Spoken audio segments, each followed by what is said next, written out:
शुरुआत करते हैं आज के ऑडियो बुक में महान लेखक रविंद्र शर्मा द्वारा लिखा हुआ बुक कौन रोएगा आपके मृत्यु पर, Who will cry when you die। ये किताब दूसरे किताब से अलग और इंटरेस्टिंग है। ये किताब आपके जीवन में वरदान साबित होगी जो कि आपको अपने बेहतर जीवन जीने में मदद करेगा। पार्ट 5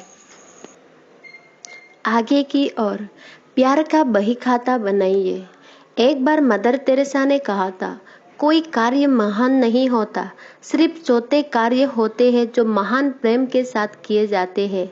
ऐसे कौन से छोटे कार्य हैं जो आप खुद अपने लिए और आपके जीवन में महत्वपूर्ण लोगों के बीच का रिश्ता मजबूत करने के लिए आज कर सकते हैं। ऐसे कौन से निरुद्देश्य दयालुता और बिना स्वार्थ के सुंदर कार्य है जो आप किसी के दिन को थोड़ा अच्छा बनाने के लिए कर सकते हैं। संवेदनशील होने की सबसे बड़ी विडंबना है कि देने की प्रक्रिया में अपने बारे में अच्छा महसूस करने पर मजबूर करती है। दूसरे के लिए प्रेम की भावना से परिपूर्ण होने का अभ्यास करने के लिए एक प्यार का बही खाता बनाइए। हर दिन उसमें कुछ नाम जमा कीजिए, जैसे अपने आसपास वाले किसी व्यक्ति के लिए कोई ऐसा छोटा कार्य करना जो उसके जीवन में खुशी भर सके।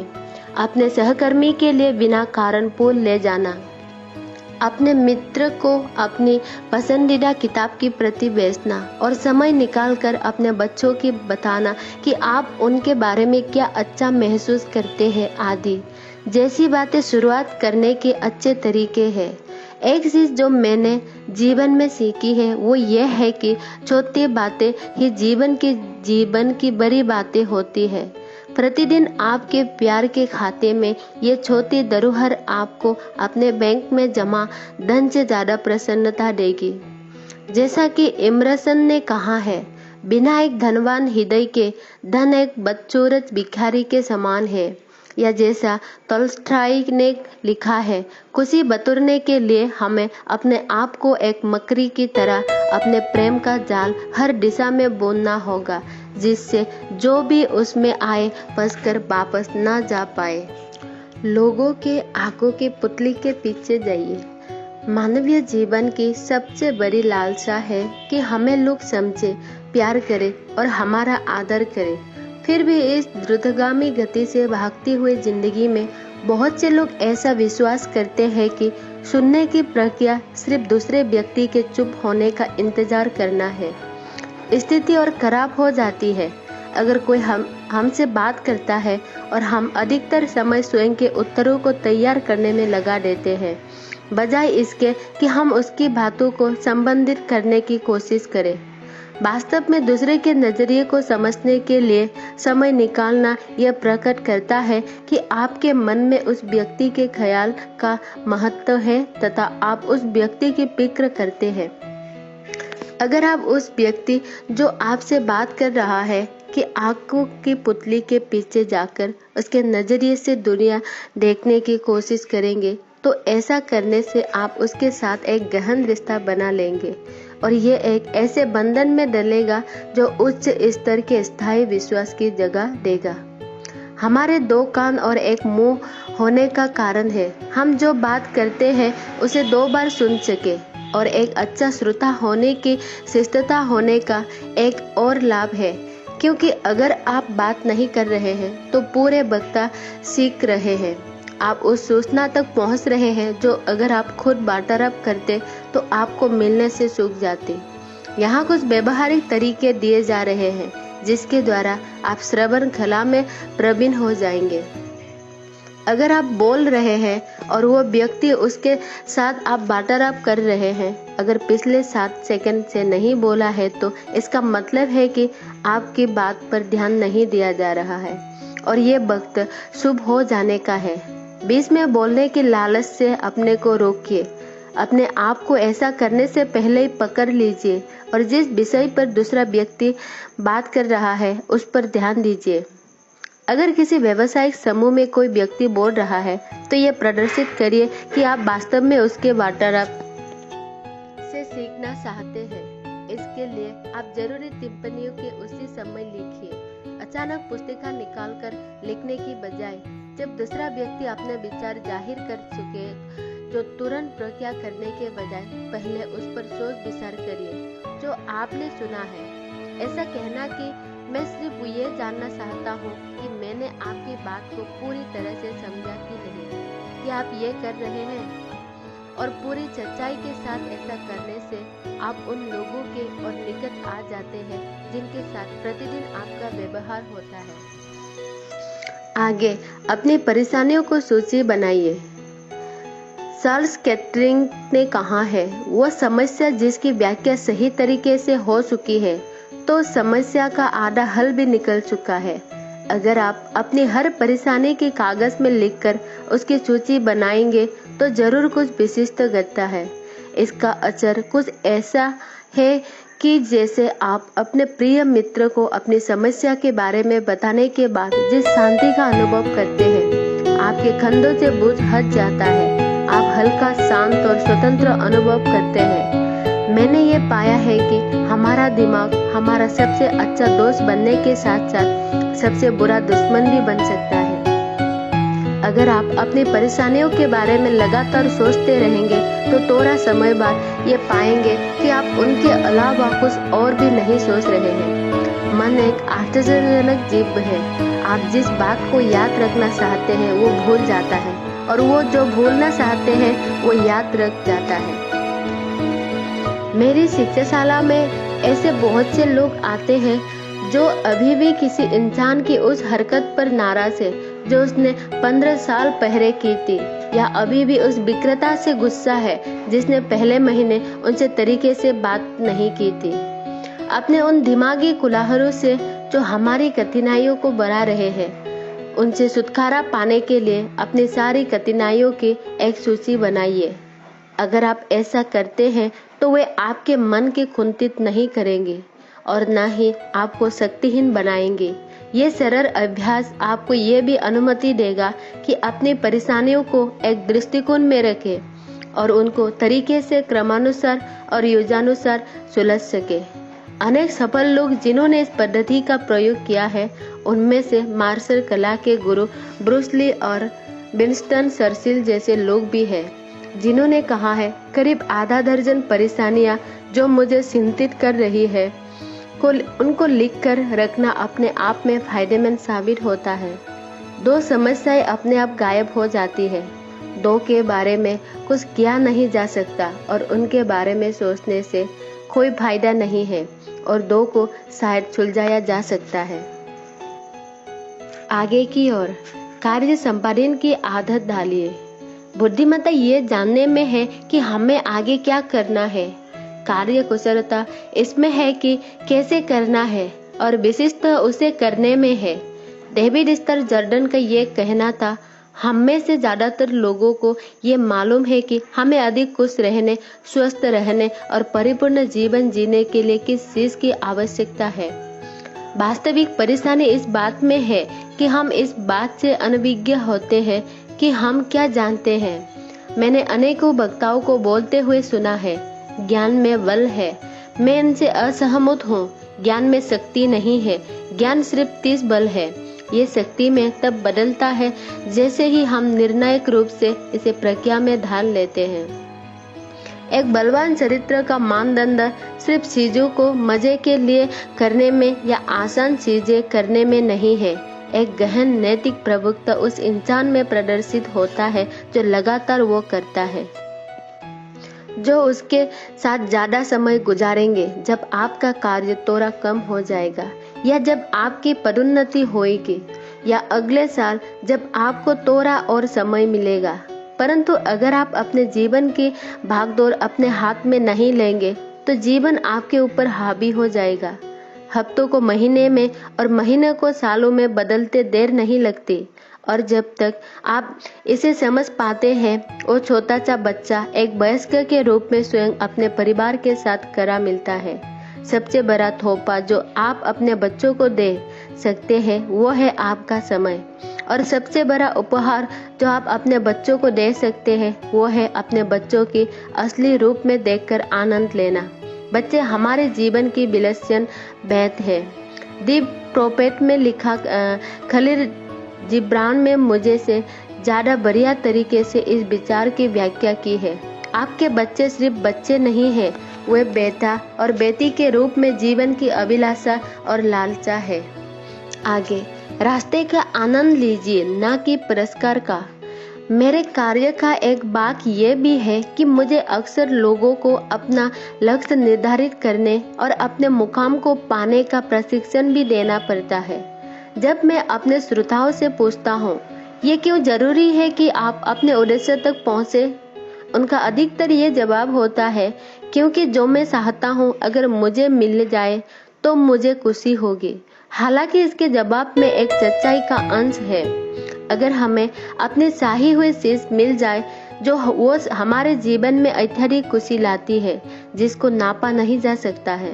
अपने उद्देश्य निश्चित करने और उन तक पहुंचने का असली महत्व इसमें नहीं है कि आपको उसके बदले में क्या पारितोषिक मिला है, बल्कि उस मंजिल तक पहुंचने में आपको जो अनुभव हुई है और अपने उनसे जो सीखा वो ज्यादा महत्वपूर्ण है। इस सरल मंत्र ने मुझे जीवन की यात्रा का आनंद लेने में मेरी मदद की और साथ ही मुझे अपने व्यक्तिगत उद्देश्य पर केंद्रित रखा। जैसा कि मेरे मनपसंद दार्शनिक रैल्फ वाल्डो इमर्सन ने लिखा है, किसी कार्य को अच्छी तरह करने के पुरस्कार उसे संपूर्ण करने में है। जब आप अपने लक्ष्य को प्राप्त करते हैं तो वो लक्ष्य चाहे बेहतर नेता बनने का हो या बेहतर अभिभावक बनने का हो, आप इस प्रक्रिया में एक तरह की परिपक्वता का अनुभव करते हैं। अक्सर आपको इस विकास की प्रक्रिया का पता नहीं चलता है, परंतु ये निश्चित रूप से स्थान ले चुकी होती है। अंत जो पुरस्कार आपको अपनी उपलब्धि पर मिलते हैं, सिर्फ उनका स्वाद लेने के बजाय आपको उस प्रक्रिया का जश्न मनाना चाहिए जिसके द्वारा आप उस मंजिल तक पहुंचे और जिसने आपको एक बेहतर इंसान बना दिया है। आपने आत्म अनुशासन का निर्माण अपने विलक्षण गुणों को खोज और अपने काबिलियत का सफल प्रदर्शन किया है। यह अपने आप में सबसे बड़ा पारितोषिक है। आगे, याद रखिए कि परिवर्तन के पहले जागरूकता आती है। आप कभी भी उस कमजोरी को खत्म नहीं कर सकते जब तक आप उसके बारे में जानेंगे नहीं। अपनी नकारात्मक आदत से छुटकारा पाने का सबसे पहला कदम है उसकी और जागरूकता।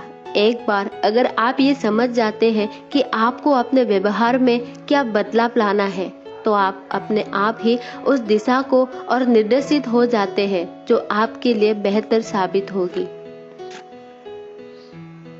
एक लेखक के रूप में मुझे अक्सर रेडियो और दूरदर्शन के बातचीत के कार्यक्रमों में बुलाया जाता है। जब मैंने शुरुआत में इन कार्यक्रमों में हिस्सा लेने शुरू किया, जो मुझे लगा कि मैं स्वाभाविक रूप में था, मुझे मजा आता था। कार्यक्रम के मेजबानों से अपनी अंतर्दृष्टि का विनिमय करने वाले और मेरी पुस्तक के विचारों पर बात करने वाले लोगों से मिलने में। ये वक्त था जब मैंने अपने कार्यक्रमों को रिकॉर्ड करना शुरू किया और एक चीज जिसमें मैं अनभिज्ञ था वो ये कि मैं बहुत जल्दी बोलता था। यही वजह है कि कई बार मैं इतनी तेजी के साथ बोलता था कि वह मुख्य टिप्पणियां जो मैं बताना चाहता था वो शब्दों के उस हिमप्रपात में गुम हो जाती थी जो मैं अपने श्रोताओं के ऊपर फेंक देता था। इस कमजोरी के बारे में जानना मेरे लिए इससे निजात पाने का पहला कदम था। इसके बाद मैं अपने प्रिय किताबों की दुकान पर गया और मैंने 5 किताबें प्रभावशाली वार्तालाप के तरीकों पर खरीदी। इसके साथ मैंने दुनिया के सबसे उम्दा वक्ताओं के भाषणों के कैसेट खरीदे। मैंने राष्ट्रीय वक्ता संघ की सदस्यता भी ले ली। आखिरी रूप में मैंने फोन करके उन पत्रकारों को दोपहर के खाने के लिए बुलाया जिनके बारे में मैं सोचता था कि मैं उनसे कुछ सीखता था। किसी ने भी मेरा प्रस्ताव अस्वीकार नहीं किया। कुछ ही हफ्तों के समय में मैंने अपने आप को टीवी और रेडियो पर व्याख्यान देने के लिए प्रशिक्षित कर लिया, जिससे मैं अपना संदेश ज्यादा प्रभावशाली तरीके से दूसरों तक पहुंचा सकूं। मैंने ये भी पाया कि अपने कमजोरी को और जागरूकता जो कि उसकी तरफ ध्यान देने से आती है, अपने साथ अनेकों हल लेकर आती है। उदाहरण के लिए, जैसे ही मुझे पता चला कि मुझे बेहतर संप्रेषण देने के लिए थोड़ा धीरे बोलने की जरूरत है। मैंने शिक्षण शालाओं के विज्ञापन में उनका विषय देखना शुरू किया। मैंने ये भी पाया कि उपयुक्त किताबें और इस पर सही प्रशिक्षण की मदद मुझे स्वयं ढूंढने पर मिल गई। अंत अगले कुछ हफ्तों में अपने कमजोरियों पर मनन करिए और वचनबद्ध होइए कि उन्हें अपनी ताकत में परिवर्तित करने का प्रयत्न करेंगे, जो आपके जीवन के तरीके में समृद्धि और उत्थान करेगी। अगला पाठ ट्यूसडेज विद मोरी पढ़िए। The monk who sold his Ferrari के लिए अमेरिकन पुस्तकों की प्रदर्शनी के वक्ता में जब डेवनर स्थानक में था, मैं घर के लिए हवाई जहाज पकड़ने के लिए हवाई अड्डे की किताबों की दुकान पर पहुंच गया। जब मैं सबसे ज्यादा बिकने वाली नई पुस्तकों को देख रहा था, तब मेरा ध्यान एक साधारण से दिखने वाले मुख्य फिस्ते वाले छोटी सी पुस्तक पर गया। उसका नाम था Tuesdays with Morrie and old man, life's greatest lesson. ये वो किताब थी जिसके बारे में कम से कम एक दर्जन पुस्तक विक्रेताओं ने इस यात्रा के दौरान मुझे सलाह दी थी कि मैं खरीदूं, क्योंकि ये मेरी नवीनतम पुस्तक से काफी मिलती जुलती है, और मैंने उसे खरीद लिया। जहाज की उड़ान भरने के बाद मैंने सोचा था कि मैं इस पुस्तक को सिर्फ कुछ समय सरसरी निगाह से देखूंगा और फिर नींद का एक झोंका लूंगा, जिसकी मुझे बहुत आवश्यकता थी, परंतु हुआ कुछ और ही। वो कुछ मिनट घंटों में बदल गई, और जब हमारे जहाज ने जमीन को छुआ तब मैं उस पुस्तक को आखिरी पृष्ठ पर रहा था और मेरी आंखों में आंसू भरे हुए थे। यह पुस्तक एक ऐसे इंसान के बारे में थी जो अपने विश्वविद्यालय को छोड़ने के बाद अपने व्यवसाय में लग जाता है और काफी समय बाद अपने सबसे प्रिय अध्यापक मोरी से मिलता है, जो बीमारी की हालत में अपने जीवन के अंतिम समय के इंतजार में है। हर मंगलवार को वो पूर्ण शिष्य अपने मृत्युशैया पर पड़े हुए गुरु के पास जाता है, उस व्यक्ति से कुछ और नए पाठ पढ़ने जो अपना जीवन अत्यंत पूर्णता और समृद्धि के साथ जी चुका है। जीवन का एक वास्तविक चित्रण। मोरी हर मंगलवार के सत्र में जिन पाठों का ज्ञान देता है, उनमें पछतावे के जीवन का कैसा त्याग जाए, पारिवारिक जीवन का महत्व, माफी की बहुमूल्यता और मृत्यु का अर्थ आदि शामिल है। वहाँ वो एक शक्तिशाली वक्तव्य देता है, एक बार अगर आप मृत्यु का सामना करना सीख जाए तो आप जीवन जीना भी सीख जाएंगे। ये अति सुंदर छोटी सी पुस्तक आपको अपने जीवन की अच्छी चीजों का मूल्य समझाती है और वो विवेक विकसित करने के बारे में बताती है, जिसमें हम अपने जीवन के छोटे छोटे खुशी का आदर करना सीखे, चाहे जीवन कितना भी व्यस्त क्यों ना हो जाए। एक धरोहर जो मैं अपने बच्चों के लिए छोड़ कर जाऊंगा वो है मेरा पुस्तकालय, जो उन पुस्तकों से भरा होगा जिन्होंने मुझे जीवन में प्रेरणा दी है और मेरे हृदय को छू लिया है, और ट्यूसडेज विद मोरी उनमें सबसे ऊपर होगी। आगे की ओर अपने समय के स्वामी बनिए। ये मुझे अत्यंत आश्चर्यजनक लगता है जब मैं लोगों को ये कहते हुए सुनता हूँ कि अगर उनके पास थोड़ा और समय होता तो वे वक्त को पाने के लिए कुछ भी कर सकते थे, और ऐसा करते हुए वे अपना बचा खुचा समय भी इसी तरह नष्ट कर देते हैं। समय जीवन में महान संतुलन लाता है। हम सबको एक दिन के 24 घंटे का समय एक समान मिला हुआ है। महान लोगों का जीवन एक साधारण दौर में शामिल होने वाले लोगों के जीवन से भिन्न होता है, क्योंकि वे अपना संपूर्ण समय का सदुपयोग करते हैं। हम में से अधिकतर लोग ऐसे जीते हैं जैसे कार्य हम एक उद्देश्यपूर्ण जीवन जीने के लिए करना चाहते हैं।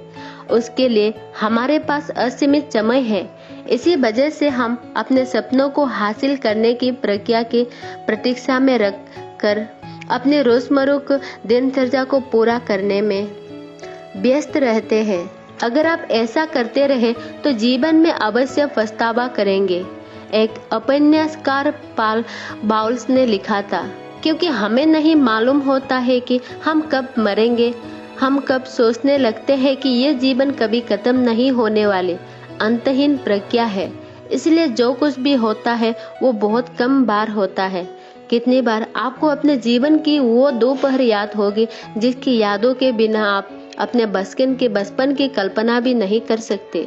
शायद 4 या 5 बार भी नहीं, कितने बार जीवन में ऐसा होगा कि आप पूरे चांद को देख सके, शायद सिर्फ 20 बार। फिर भी हमें ऐसा लगता है समय असीमित है। अपने आप से वादा करिए कि आप पूरी तरह से सदुपयोग करेंगे। अपने आप में समय के महत्व के बारे में एक तीक्ष्ण जागरूकता का विकास कीजिए। किसी भी व्यक्ति को इस सबसे बहुमूल्य वस्तु को बर्बाद ना करने दे और उन्हीं प्रतिज्ञाओं में लगाए जो वास्तव में करना जरूरी है। आगे की ओर अपने को शांत रखिए। कोई भी गुस्सा हो सकता है। गुस्सा होना सबसे आसान चीज है, परंतु नाराज होने के लिए सही व्यक्ति, सही मात्रा, सही उद्देश्य और सही तरीका निर्धारित करना आसान नहीं है। ऐसा अरस्तु का कहना था। जीवन की परेशानियां और तनावों को मद्देनजर रखते हुए हम थोड़ी से उत्तेजना से भी क्रोधित होकर गुस्से के आवेग में आ सकते हैं। हम जब तक थकान से भरे हुए दिन के बाद घर जाने की जल्दी में होते हैं तो कई बार अपने सामने धीमी गाड़ी चलाने वाले पर चिल्लाते हैं, क्योंकि उसके पास समय की कोई कमी नहीं है। जब हम किराने की दुकान पर लहसुन के मसाले ढूंढ रहे होते हैं और विक्रेता हमें दुकान के किसी और भाग में बेच देता है तो हम उस पर क्रोधित हो उठते हैं। जब हम रात का खाना खा रहे होते हैं और फोन पर कोई बिक्री प्रचारक शांति को भंग करके अपने नवीनतम वस्तुओं को जानकारी देने की कोशिश करता है तो भी हम अपना आपा खो देते हैं। असली समस्या यह है कि हर बात पर गुस्सा होना हमारी आदत बन जाती है और बाकी आदतों की तरह ये हमारा दूसरा अस्तित्व बन जाती है। निजी संबंध उलझने लगते हैं, व्यापार की साझेदारी टूटने लगते हैं, प्रभावशाली लोग संतुलित और विश्वसनीय होते हैं। संघर्ष के समय शांत इंसान की आवश्यकता होती है और ऐसे लोग हमें निश्चल और तटस्थ रहते हैं। चाहे कितने भी चिंता क्यों ना हो, अपने आप को परेशानी के समय में शांत रखना हमें आगे लाने वाले दर्द और सुख से बचाता है। क्रोध अवस्था में अपने जबान पर लगाम दिए बिना प्रयुक्त किए गए दुखदायक शब्द अनेकों टूटे हुए रिश्तों का कारण बने हैं। शब्द तीर की तरह होते हैं, जो एक बार मुंह से निकल गए तो उनको वापस लेना असंभव है। अंततः अपने शब्दों का बहुत सावधानी से चुनाव करिए। अपने गुस्से पर नियंत्रण रखने का सबसे अच्छा तरीका है कि जिस इंसान ने आपको क्रोधित किया है उस पर अपनी प्रतिक्रिया जाहिर करने से पहले 100 तक गिनती गिने। दूसरी पद्धति में 3 दरवाजे की विधि को भी प्रयोग किया जा सकता है। प्राचीन साधु महात्मा अपने शब्द तक नहीं बोलते थे जब तक वे उन्हें 3 दरवाजों से बाहर नहीं निकाल लेते थे। पहले प्रवेश द्वार की अवस्था में वे अपने आप से पूछते थे कि क्या वे शब्द सच्चाई पर आधारित है। अगर हाँ तो वे दूसरे द्वार पर जाते थे और पूछते थे कि क्या वे शब्द सही में आवश्यक है। अगर हाँ तो तीसरे द्वार पर वे अपने आप से पूछते थे कि वे शब्द नम्रता पूर्ण है। अगर हाँ तभी वे अपने होठों में उन शब्दों को निकालकर दुनिया तक पहुंचने देते हैं। लोगों के साथ ये समझकर व्यवहार कीजिए कि वे ऐसे ही हैं जैसे उन्हें होना चाहिए था। उनकी सिर्फ मदद कीजिए कि वे अपने काबिलियत के अनुसार अपने सही जगह हासिल कर सके। ऐसा जर्मन कवि जोहान वोल्फगैंग गोएथे ने कहा था।